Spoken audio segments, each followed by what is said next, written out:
Hey everyone, I'm Fiona Davis, and I just wanted to talk a little bit about my book, The Address, which is publishing in Romania, which is very exciting.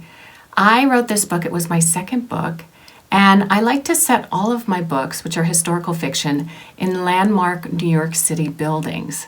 My first one was set at the Barbizon Hotel, and when it came for my second book, I remember I was walking along the Upper West Side of Manhattan, where I've lived for many years now, and I walked by the Dakota, and the sun was hitting it like it was glowing, right? Like it was almost saying, hey, pick me. And I thought, oh, what a great location for a book. Because the Dakota has been around for many, many years. It was built in the 1800s, in the 1880s, in fact.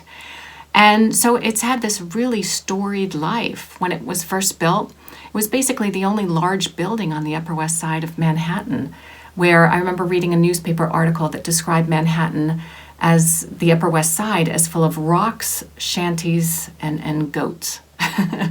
And so then you had this beautiful residential apartment house being built right in the middle of it, right on Central Park. And I started doing some research, and I really wanted to get inside. But the Dakota is a very hard building to get inside because, of course, John Lennon was shot outside there. And it's home to very, very famous celebrities.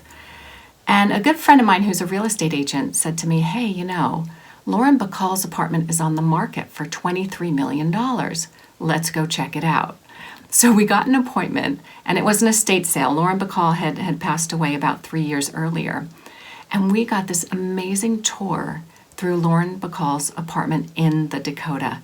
And I remember walking through and just trying to memorize every detail, like the fireplaces and the mantels and the molding of the ceiling and what was the wood in the dining room, and just trying to take as many mental notes as I could about the location.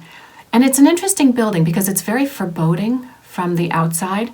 And on the inside, as you walk in, there's this huge courtyard, and then there's 4 different entrances in each corner of the courtyard, and each entrance leads you to a different section of the building.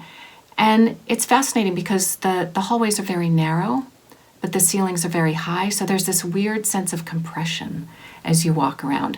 And apparently it's full of ghosts. And so that became the basis of my novel, The Address. I hope you enjoy it, and thank you so much.